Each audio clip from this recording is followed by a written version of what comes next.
Yeah, or at a man honum, Emmanuel Kofi Amaboa. Former energy minister. A friend and Trefoni Bisa no was send your person worker. Ti has a press conference. Nipa ba koneye, mometi masemno. Eno modeno ekoye lembele MP. Wamukwa enu wakoka na semu nyina asa abrenso na sitting nkoso. Unse sa time no na minority for no boycotting debate no. Eno muko carry story no mote baye. Ene speaker ene majority leader buofu say ye din sentrefo aba na hyebedwem se mo cover proceedings. Na mo beja proceedings no wo ho. Akọ cover another press conference there. Oya ye be pam.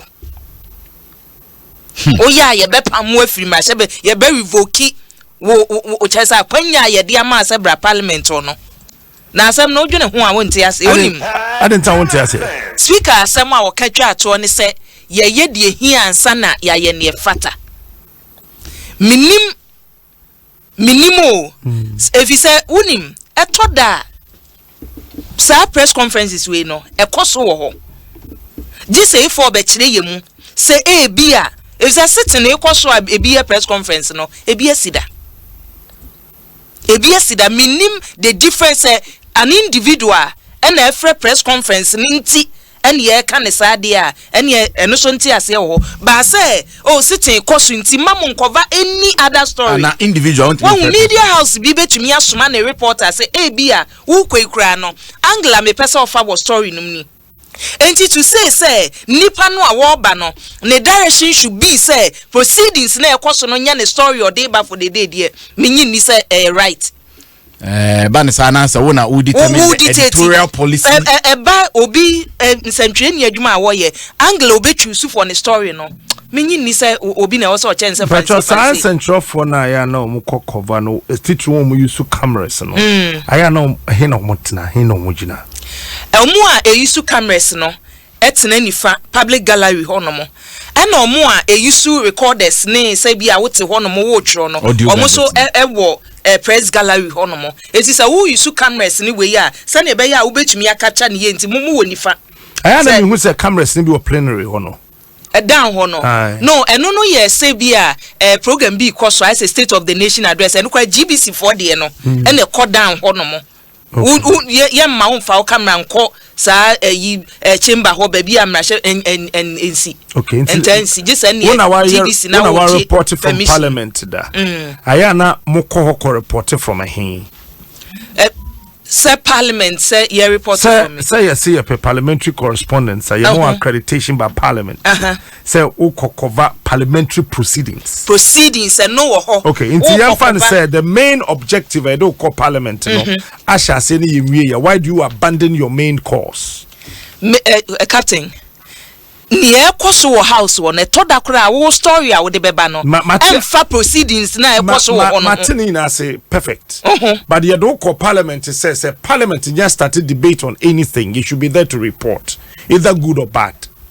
Why would you want to abandon your main purpose of being accredited? Media houses no kura bi o meba kwaku media houses no kura bi wo hono mo a omo reporters here too fine so me the camera na call ya me cameraman wo ebi kura the sound ka ho eti say another program okoso e wo me fan say for ya ho no mo ana say ba bi fofora metumi agya me camera no any sound no wo ho a o twa de no na me so me wasa me take no it's not like me problem yes o directing ni plan say do it this way and yes or director say do it that way. I'm not holding brief for anybody. I'm a parliamentary correspondent that. But the our accreditation so be reported from parliament. Main one say parliament as set your warrior debate that you are there to cover as a journalist. Capito. Na me patro me bo. One abet me abo. Me say parliamentary correspondent. Na parliament as start here all sitting no. Then you leave main objective no to go cover another press conference. To say that okay, say there were two reporters there, fine. Back on no back so yeah, we but say other media houses are one reporter or co parliament. And that's a main parliament duty in the toho. Now could you not bontia? Nipans when you catch us or abandon a debate, you know. So the debate is ongoing. Why therefore do you follow that? To the via main you know now so be bit me see I know to me take over I know to me dominating. Okay. It you know report an ABA or heard the no share the news. Now or her a year. Okay, between the two. A hen fana met me anya story. A bet me a movie, your listeners. As some na nipa ne kokan emudro ne saying. As some na nipa ne kokano ne relevance ne saying. Would it be in the interest and of the interest of the people ana? Ebebua Ghana for bepe. Etu ora sa no ma we nyina nte ho no obi o ho a obe friend editor say bia say na ekoso but bia at the spell of the moment assembly no you have to use your discretionary powers. Okay. What you saying? You no adwene ho a ohani mi enu a otimi so okay bia me ko ha ebeboa ebetimi aba say bia de oye en ebeboa na emmoa but to okaso so wa anye say amesi en ho ne kakra no na say enhye ya bam na yi ne say speaker asem okan ne say you are a guest. You were a guest in parliament, and here we know from day one say media houses na hono yenye part of parliament. But when be sida, it goes on in the parliament. Here me wan say nrade no omo kan say e wom say opinion na asem na okan ne say twofo bi o ho a enye ye dede. Ne mo mekwan yenso enkrofo ni bi fa so ehoro panyin no sebe obi fum kuma obi mfum nwa. Baby, me, I don't see. And Central for Horono. Said the Nippy be a canon near Buphobia, Nippy de Cassane no maybe any pebby chono, your best Anya Recrano, or a papa, or a nana. Won't into a no maybe or why I was say, you to me a hen woman be a man try to be about a boni trajana. Onka so via fumakum ya fancy ni panwakas ma anya odentino wo so ba be horo no se bi yenye ne sa ya mamremu se di sitete yen ne ade nyina ntisa ntisa ebia speaker so case okay henceforth mobile ya munjina bontina mun cover press conferences how would you feel a two-way affair they no the obetimi take me enra me take obetimi take his decision me take asem no me hwe ne kwan mi so the speaker can decide that okay we are interested in one-man press conferences. Henceforth, stay outside and cover one. And also more parliament. No, hold on. More parliament. Parliament. Because at the end of the day, we proceed now. Parliament. They all cover one cover parliamentarian. They don't need the media to function. But the public knowing what is going on there and what they are doing. And you forget it. Parliament has not forget it. Parliament here media need to function.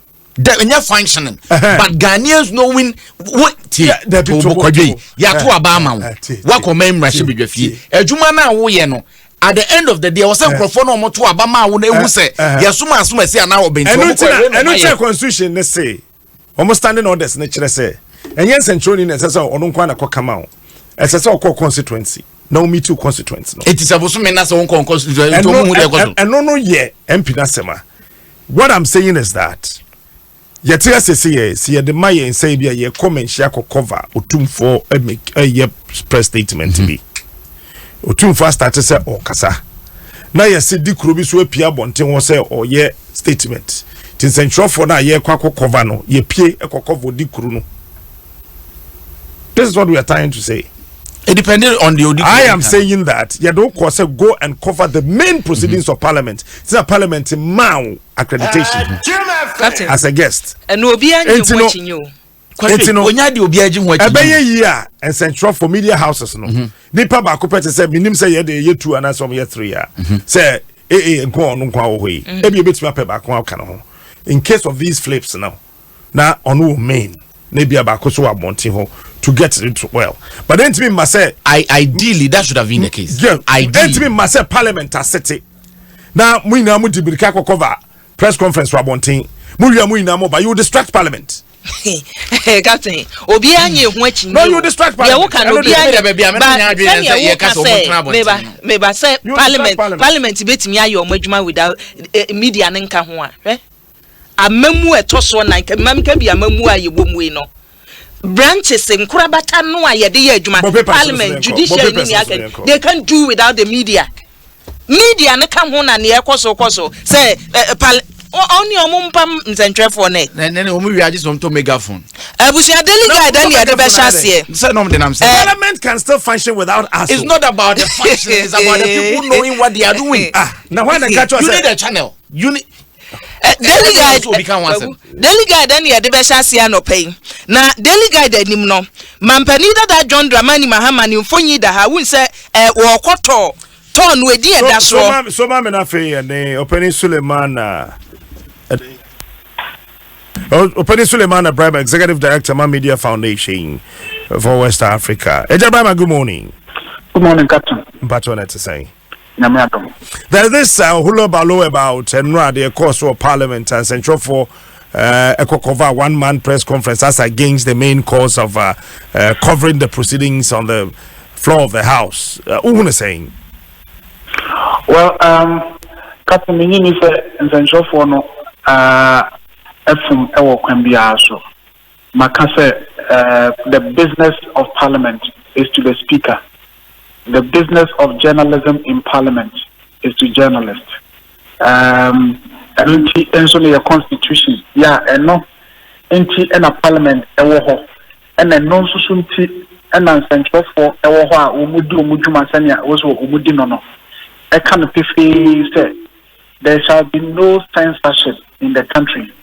So say ubia ni ho kwan say media and central for ebi obet say yenisi ana yenisi apart from here ebi a constitution no ebo ho esi ho kwan say yentumi ye eno pa ho a constitution no so ka say enye just the freedoms that are guaranteed for the media but the independence of the media no so no a guarantee and also so say and Central for our Kenya say one more inside say we and your person ye your bonum your person about news your person your football your person about bonum will be to me say Central could be an journalist say yenisi na yenisi and also so pahwa constitution chrono so cafe in the performance of their duties no Central for no di omujuma obia ni ho kwan se obe interfere se obe sisi wo mu many interference and amesi akama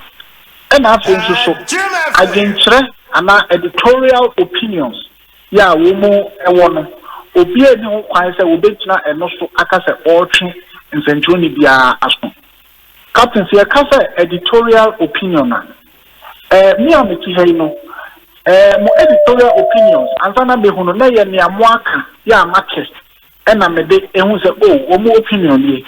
But and some poker na more debate the amount will be other bab on things and no page, maybe a moody. Maybe say, when you penny for a much nice crusade with an pay, win your Becca. And no more editorial opinion. And the sense on Echo Parliament. Now, if he say, oh, I dear we are Echo Swahano.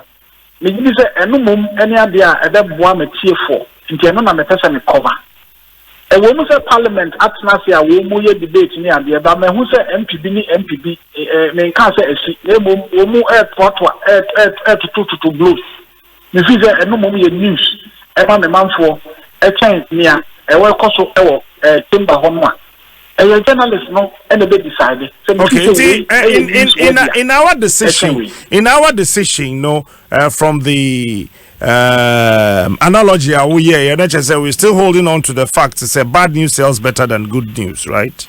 Well, and bad news per se, because press conference versus Niana Ekoso Chamber Honoman. Meaning say it's a case of bad news versus good news. Okay, so now Kase will be will be interfere in the functioning responsibility of a journalist. In Jano na onye juma ye. Parliament is so baby one of the powers of a high court. Say wouldn't mean sorry na movement no one find distracted Parliament from functioning. And for example, ya mayen accreditation no say ye co Parliament ye cover the proceedings of Parliament and other issues ebia esi ewo mrahye bedwam ho. Now, when we have more accreditation to cover the proceedings of Parliament, you know, weja hoko and we cover press conference for Ewa Bonte. When you finish the said press conference, and all of you can count the number moving in. Mobile distracted parliament. Oh well, me say speaker Samuel Kayano was about say a movement and now be a disrupt the proceedings in parliament and also interfere with the proceedings in parliament. In fact, say enka you be sir and a speaker at the two just say look, you go so aye we no mo nyina mo chase mo move ye you go so aye debate no na mo nyina mo sa be wura mu e ba sa etimi disrupt here etimi Emma interference near the ACC. Inti ebana sa eyabia ehadria. Oh, because say not there is fair. But speaker no can say more parliamentary. When you demo by inti say debate koso e plenary. Any can say we step out. Na okoko cover obi press conference all year.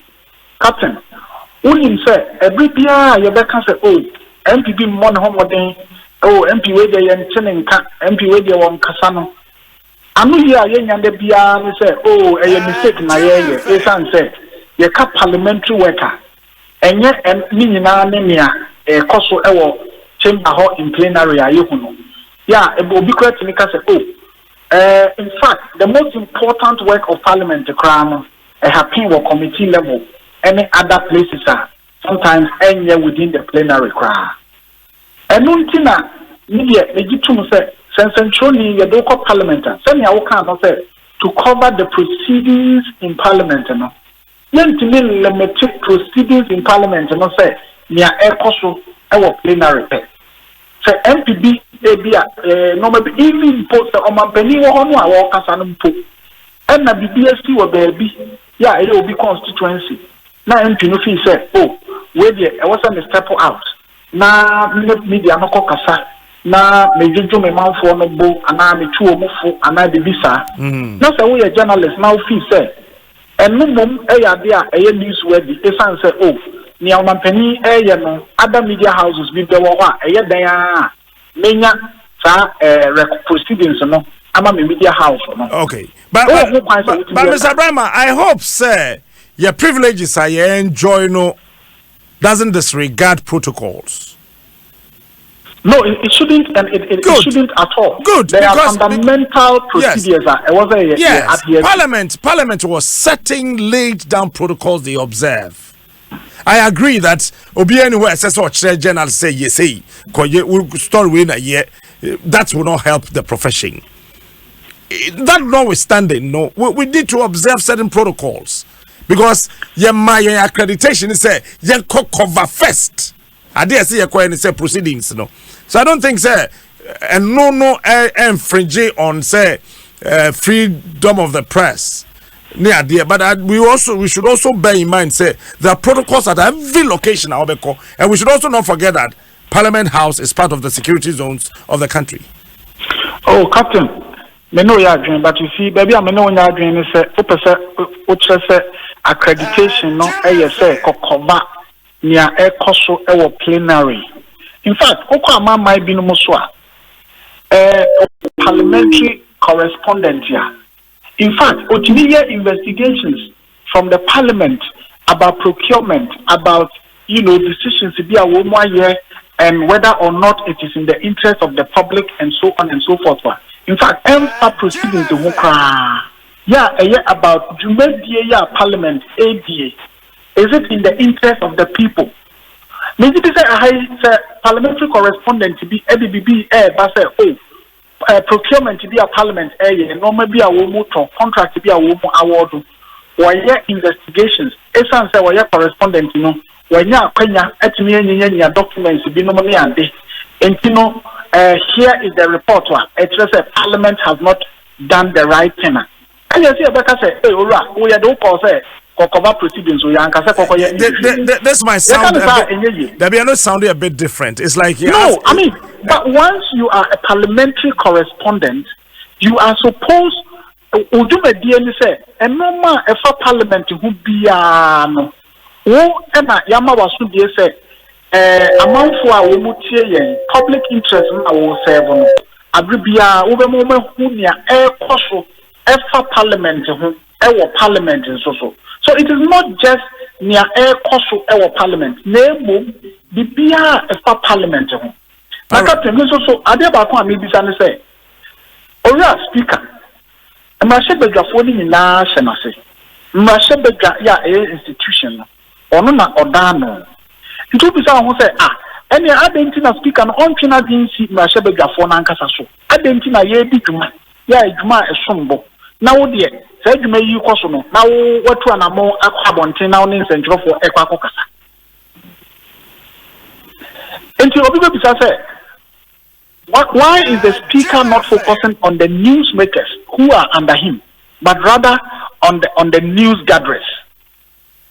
Because speaker wa kwenya say obetimi atwe MP aso, say wo ye bibina enya obetimi atwe aso.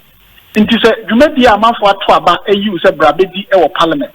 Na say dwumadi no e koso a adenti na wo just ade no na wo de wo friends and for say o kwa kan bibi akere wo. Nti the question is, why is the speaker not focusing on the newsmakers omo ye MPs na omo hya na se ya emra nhihye ne ade wo ho say obetuma ye we sabre untini ne we na mom nsantrofo na omo de obi ka asem omo fi say eye news wedding no eno mom na speaker no ebo omo kokose mo ye se na ye mo se adenti na MPs no de ya omo no nya omo ye no bia eno so mfa kwa mo no speaker no enti omo sa akoko no le gidi say eno nyina ya de a e wo se explore but say na me di ka ye no Parliament is there and it's a creation of our constitution and it's a democratic establishment. The media are there. It's a creation of our constitution and it's part of the democratic institution. Obia Wadijuma Edi. Into the independence of the three arms of government. It is there. And the same way, the constitution says that the media shall be independent. All right. In Tinamdi Kaka said the business of parliament is to the speaker, but the business of journalism in parliament is to the journalists and their editors. All right. Mamenda Wase. Captain Mesmedase. Very simple. If you're a pastor and you are invited by the chief imam into a mosque, you don't go with your instruments. You don't go with your instruments. I believe in protocols. I believe in protocols. The fact say freedom does not mean you should not observe protocols at certain designations. That's my problem. Protocol no so to the bia. Na unim daily guide wo hu. Obakrata family no amampani dada John Dramani mama say. Wo peso obo Ghana fo nyina no ba say free senior high school no wontwamu da. Wo se eye o. Wo se ade ba akwa ye pa abeboa Ghana. Eye free senior high school na nipa bi nti ase. O ka say wo no na sha ase. So no de ba ye. No de ba ye. Eye dey no. Wo wo ye na dwen say enko wo sha ase wo dey. Na nko abrodin no. E de akọ boarding house ne ne aka. Na obrofo bi o de frɛ no. Progressively free. Sabre na sa na wonum ka no. Wo se ade a no ye ni o. Amanfo anti ase afi de MPP fo so ba ya na o ma be fa se ya ye ni free afi amanfo de o MPP fo na de aboso no e na de ba ye. Eti se Ghana mo pe wo mo a e de free senior high school ba ya. He is the father, the godfather of free senior school eyo no tia we na da ho no na captain me free daily guide mu no ba ko me di free mu penny dom level seni di ne sa dom level wase mu amudi apie get fund sika no a yese mo gi ko school omu a che se needy by brilliant ministers ni MPs no wase wo ka che mo se mo bi afa letter man ho wose wo awunim na be troleta de aba ne honom se na wabɔ midin na midin na nkan wose mi ade ode be ye wo no wose ochi momfa nko get fund o get fund for na di mudin bre no ade bia e me time ne se e me time wasem we mu politicians in both parties here me hu na mboso fono me se ya bo NDC for din wo bibi mu a na NDC for di brika ko pe MPP for aye bi pen no mdo mudin aba. Say a boy MPP for din will report be more. Na MPP for so the America compare NDC for be omudin will report be jaba. Your friend politics of equalization. The question is, it is a say no MP and kamunim so be the bone na makata so see. Oh, omo nyina du kada. You see, at times. Abekronsa. Auditor General, Emra Koba say, Yoko here say, or den krata beba. Let me just an a consul. Or ya the papa's way beka. And your Auditor General, the generating krata, ne will get funded. No. On what course, or performance audit. And if I won't krata bremi. And krata won't the Auditor General. No, yeah, what you ma. Eti papa dom levo di omo de ma ni nyina na odi aba no. Health insurance na address afa kwaje ye no. Auditor General wan koye e health insurance. Or ye the address afa je or get fund. Sanko panko betro health insurance health insurance ke de say the address afa kwaje kosua de ye. Ko betro address afa din wo mu say o sa kwaje health insurance. But because say one year health insurance into or the no to nchen on kan wasem. Dom levo say oh no request ye so na also why nkrata mamu krata o de bre no report no ye bre wo enti di e de man ni nyina na publish ye o say krata ye de man no eno ho eno de ba ye no enti say get fund forward otherwise of what the Auditor General is saying now on fa metro abonten eti daily guide no daily guide no ti so fi say who won krata bi o we nyina ye de man no eno wan fa metu dwa na get fund for nya kokudro no won so ababonten say the din we na ama no e na oyiyi mu no de we buy no wan fa we ama mo so man fa ama no kwajo yanko ye ni me fa Ghanaian Times the Obokrata Fantos na Ghanaian Times Lagos Center for Migration ene no mo ka say wa mo se tabu aban wo de atu Gulf States so ma Ghana de hye ntu kwan ko ho no e be yanko nyi firi mfa so bi ani so was here free say aban de tabu to so afekura na agensem age gon age kum se de age trehama ba bia obefa bia wo manfo wia wo mo ho neko kan tete de se nka wonim se mrakwan so fa mrakwan so ana ko na ene ya se akwa se smogri yeso wo manfo kwa wo moko kwa moko se Gulf States one so we Ghanaian ye ma visa. Oh there you Kuwait minim so ma visa. No, it was depending on visa na visa 20 no e ho na asem no visa 20 ne de mawa na ye say o kwa akoye indoor job. That's right. Ti say obi fie adwuma nti no ye mfa ma wo me kai say me cousin bi okobi e ma Awurade Adom ba asomdwum na kwadwa mre oba beduru ye no na ono ade wa fam oni wiase no ono abesi wase amane amahunti akwantu kura wontu bi wo ha adwen wo hwesa de videos ni bi ba Ghana miminim obi a ya ne di nkomo adoka se wo ya ne di nkomo ye bisa so wo he a wo se wo desert bi so na woni mo na obi ezuo se den to odware moa obi odware jata Ghana mi odware jata na me se oboa nti onye video call no se so be video call that just step it out baby owo no na ye video call no baby o hye na me sanse nti wo gide hi o se nipa na ode na eba no wan kan kire nse ho na ode na ba ye adwuma visa 20 visa 20 visa 20 Kuwait visa 20 nti aban twem eno aban twem me cousin de nti me anam di achia ma ye ne ba Ghana no ndo obeduru Ghana na be kwa him for so ani abre almost say 2008 said ye na asumdue eni be kwai no omo mpesa ade ni biom nti be kwa man ni fahene ankasa ye berma bana na du se poku dominance ni fahene obekwai omo se de course wo ho 2008 omo mpa bi omo hunu de course na ye politics na politics so kai sa amre na Joyce ne edu se o se edu si o se den sa tension ni niam e ba ho no omo se MPP for omo mpesa omo be hunu sa ade ni bi omo te kwan bi omo fa so asumdwe be ba ho no omo hunu sa ade ni bi omo no e no mpatie sanye sade eseso mo yese na nanom no ombe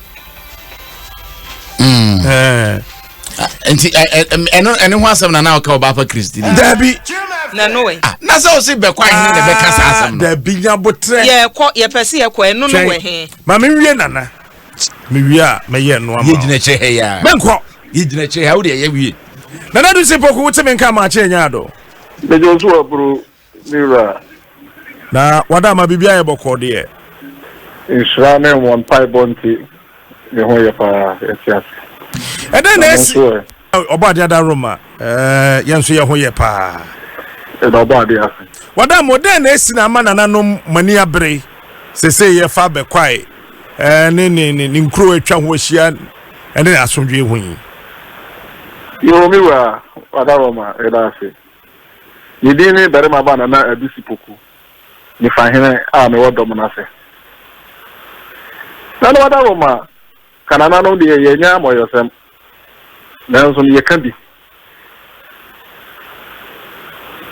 pinche eba awa amase east na enya dia aye ya bojo efise uru amufa ono nso ye amansie ni seven penny say do ni moto ene bi datwo no ano ana penny say aye bia jare kasa aye bia to aso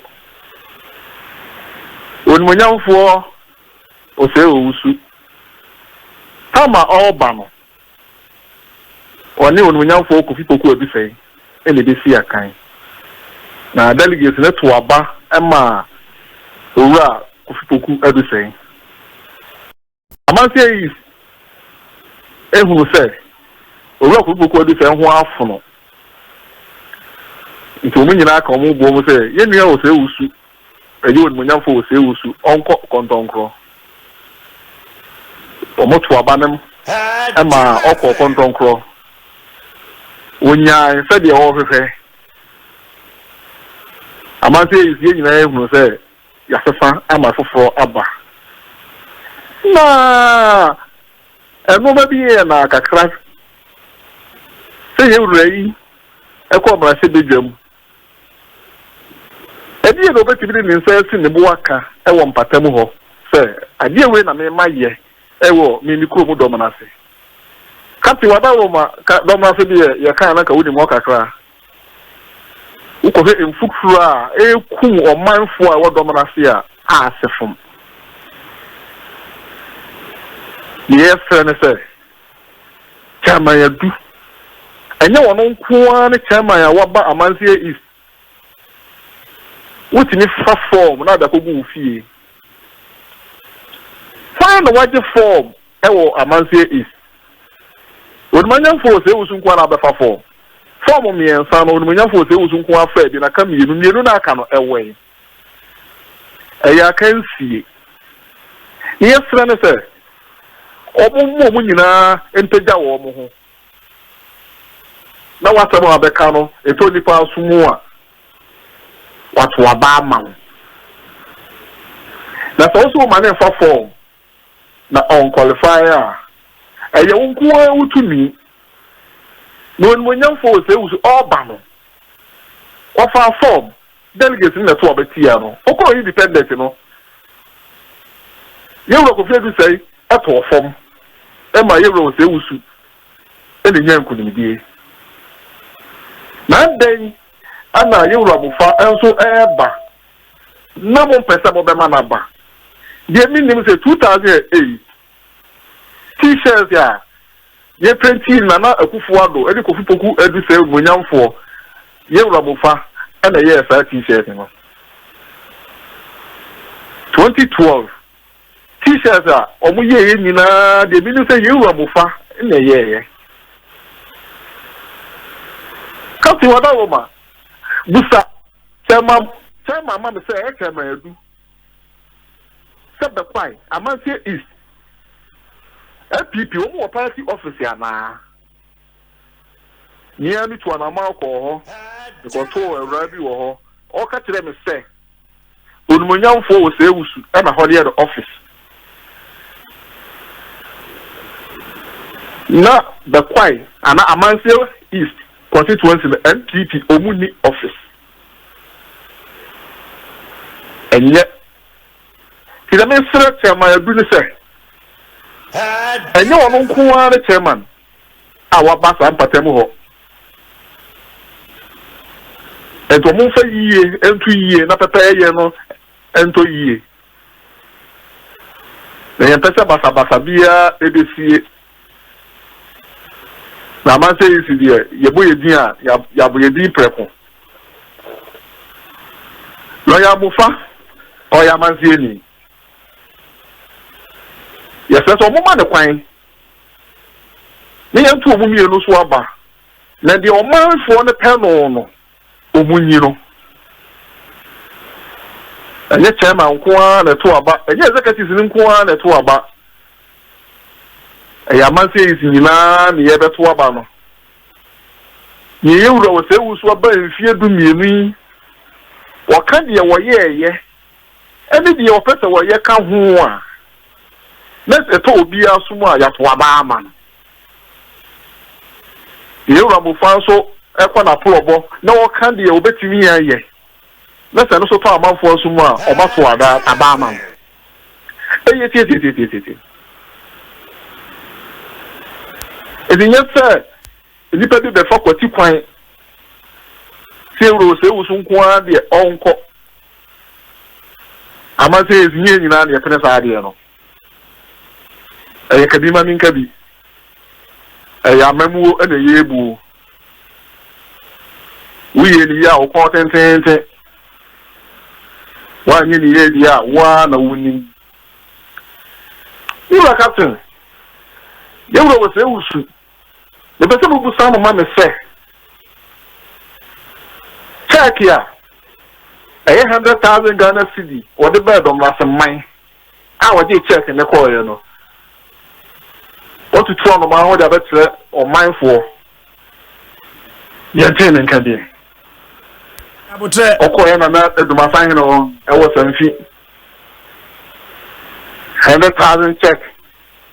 The same thing. And also I didn't quanta. Mpacho, remember about Asumdue, so 100,000, not the man and Anoma, Aquatobi beard, and I say 100,000, someone find then or the check, Mamma, no Sanjay, ya, who can say, you what I say, me. No, woman. One for man, another was a city. No, Master Money here, baby, your mind for better, Eddie Jackasra. Na baby, I had the background editing year so. I know this I check no every. Na me who will say check no. And yet MP check. Na this is assembly common fund. Because all banner MC can DC MC can and district coordinator. And district engineer can home. Can you who say this is assembly fund? And all the check in the Beshem when some no San Beji Koye. None what the check and all children were here. I don't know the check and say, or man on form committee. Na young kwa assembly. Niam ko this kind of mess I'm putting to Mano. Some know what I say. From the sick room. Put to Jumana all cano. It didn't call her. Now, Sa committee in Patrol for me. But now my form committee, you know. By or the check in the bar home and form committee. We should check in the basin there. By now, what you say, ni. Most of the back with the Abba. Okay, into Moko Assembly, no Mrs. Sikana or Juana say Niho. He can be anyhow. And I'll say check no Sunday call him. Was I the same 100,000 check in a call to my sign or SMC? Well, freedom last year, I will call her. Sam or Saqueno, and I was doing idea coin. I said, it will be a song. You could tell me that my name and chat. If you told the encounter, some of them. Oh, some man see it. That's already the big black man see ya. Your fan for far assembly. Nana Musunimode. Committee will croon him. Probably you know him in some way. I know about my committee. Or my son put to Mano. Name will say, yeah, Pina Casa Usika Dia. So contract aba. No me you man my. Say assembly come on fan there. Minister assembly na do mo contract abeba. No ma be you man. Na ka committee yeah tie was adwuma we captain. Yini baby free any baby ko wie. Tinana what do you send that bia ba mu ana? Eye kata se bi na ode na nanom ele do ma sema yedi agoro. Ile me frene se. Ni wa ye no o meton. No obi ntobi. Ano na me dia me se. Ye wo se wusu eno ma wa ye. Okwa afrobo anu wa fon no mani nyina na samanfo no ona o manfo ni nyina to bi a o ho se dwa wodi ye no wadi dwa papa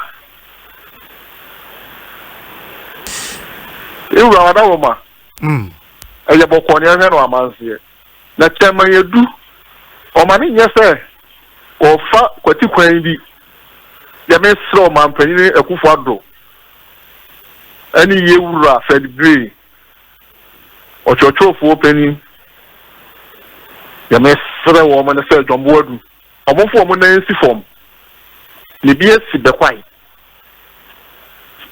ya hunu bi o man panyin kufo pen so yenim yenua no mo no ya desia omokoto ye besere etama yadu amase yi enyo no nko ana chama waba ho ye sere wo mo mumie no so o ma ho oden na dombe jina tumu no ya to aba ma na manse ma ye nya ya gen se ye manipa ba ko pe ana akọ obi akọ no wa ko mfie du mi da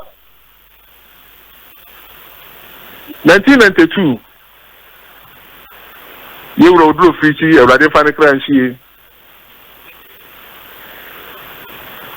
etoso onunyafo bi a na ye friend ala se Jeffrey Pon ono de baaye ono firi ho eno onunyafo kofipo kwadu sei e baaye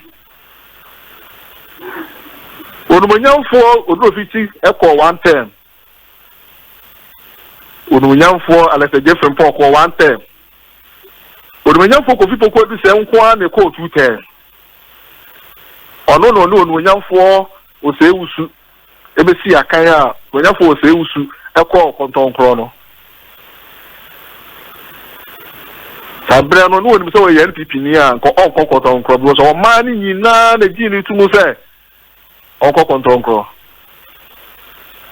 na de yesere ne se emase bedwa ekunya no enye bekọ afọ nko a eya manse yi simpatamu no obia timi furu bi enne idie emfiri bekwai obi so mfra fitire mmera bi no bu nsia kan ne tumi ne be ne dia no wonyina ho ma amanse yi na nantene kwakwa mu so obi bana impuntu a mohwehwe no monsanka ne one time kura no so ahwe amommoa ne biom yewura aso shetan no se de ye na ye se oba na se obose na wo hyehyɛ no mpani se utwa kontopa no utwa de ekwada ho na semba wo huro fam onumanyafo se usu o ma ye ti ase se ye kwan a enye obeboa ma ye edurumire bi no wo se MP nye kwan ade ya wunti ne nye no enye ye tiri kokwa a ye di ni ma ena ma ye nye no ya fa ye se nche ti de ya na me soro wo mo ne se wo mo ba wo mo nka ade a wo betimi aya e wo fom mo ko ka die kukukuru fese eneno eni bia du da bia ne wo ka no eno na nipa no o hwe wo nti se wantimi anya afo so na tene nto aso na mamenda wase yembre nti na bibia si akyire ma wada ma ye befrel leso me da wase Berma ba na edusi poku dominase ni fahene owo be kwai. Hey, dominase nye kuru wow. Me producer si omo ye guy o. And artist say ene no di enkuta hono. Kunya samba. Semi minimo she. So ya de atume so mi manu biare ye. Kwajo. Efenfo wasembi omo kase. Se ukofie na yetompa na ope bebia udu tribe kwa hwe bebia du sum ye beto. Okay. Voilà Vodafone Nsem can't show. Why are they ready? Some way then can be uncle. Oh, that's also what Christian. Okay, Vodafone Nsem can't show about more than a bob one to pay. Open so browse yet. Who are 10 cities, 1.5 GB and 15 days. 20 Ghana so tar and the Busumi back who are 4 gig. And I pay 50 Ghana and the 10 gig Busumi Munina. Would the answer by the star 700 hash? Now with them straight. Vodafone, the future is exciting. Ready? And then I find you go so horse say they won't top find you go not here. A strawberry no. A 1 city. Mango passion a 1 city 50 pesos. One we are meant to train. For phone na dial star 950 star 6 hash. Star 950 star 6 hash. Now ube say code bi wo ho bososo with them. Mecha airtime free. Credit na dia kasa. Week ya tina na be ndi betimi am 1000 Ghana free. And watch me phone metimi di bia chew. And that's 63,000 Ghana cedis wo dia. 63,000 630 million. Asem na make catch on there na you dey agro. Some tell me machine. Auto 1 city 1 city member 63,000 Ghana 630 million. Ma to be identify bra. Code no way. Ekitame. We are no bo. Star 950 star 6 hash. Conditions apply. The way conditions apply kan ho. Na ya na dey. Fan you go. Yeah, for the fun of the people. We should do more me kwan so ntim di wa ntim hoje. Anti yentem awake purified drinking water one in super yi na yenom. Anti bo modi under shadows wonom ne dey so bia Kasa Preco Company Limited. And they no they abba. Ayimpi hu ana. Ayi we can maybe. Okay, pihu. I'll do so. Ubedum so dia no wake purified drinking water. Na fa Vodafone so tria wo bills ring na anya de se okodi line bi asoko ha wo ho na den wo na me tu kwan na me mba na den na wo Vodafone kasha. Se ade akono pa ne se Vodafone no wo hia se wo de Vodafone tu kwan akọ any part of the world we ko akọ kacho so munye room in mame tesa room in dada wunya bedroom Europe tem Vodafone ya djuma udu America tem Vodafone ya djuma udu Dubai tem Vodafone ya djuma bebi abeku bia de here say wa work credit wo phone no so simple and short the opposite of the phone ye bia no obetumi dia ye and the network papa Vodafone the future is exciting.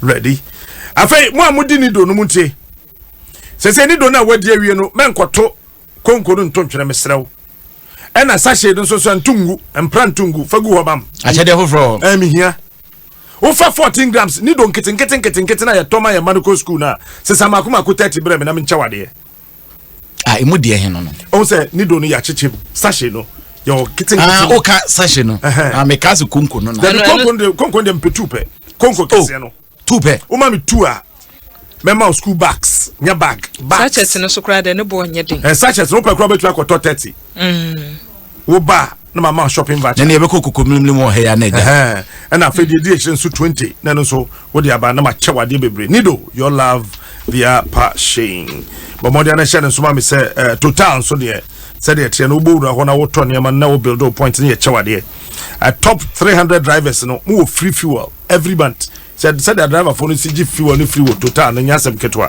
eto de obi so koso de no so sa wa che de yenye club no Troxy Club no Trotro ne Taxi Drivers Club no total ekikasi ani wuntu asika bia but we member na BBC na wo de car kopima e be ma 6,000 Ghana cedis wetimi de ahwe 60 million wetimi de no so e de abo wa ho branka krankakra total Troxy Club still a bosso ke mami fa won trust na fe me meka oba pa Christian so one number afre no anya te se me senior de ni ekweso number na yambo mama ne yambo mama no Ghana de na German de I don't know meaning baby always say sir Domestic Tax Revenue Division of the Ghana Revenue Authority say so January 2020 filing of tax value added tax no yen ready National Health Insurance levy no money yen ready Communication Service tax no so yen ready fa kontem 28 aye china no de call antisa but your penalty of 2,000 and what you know na ekonanim e de how bebro Commissioner General sa na hye yi ase timpacho bomodi ya na fei Koye ne sa fama me why okay ma me fa ye mu nto ha na yenda ya bo afo na bo aye na ye de na poso bra no ase ma me mbo voice no na me mbra bo voice de wia na mapa na me ba na ma bowe na fe ya ba studio bio na fe metie de edukumi ne yi akua be kafa eno ho edin batmeye bom yenko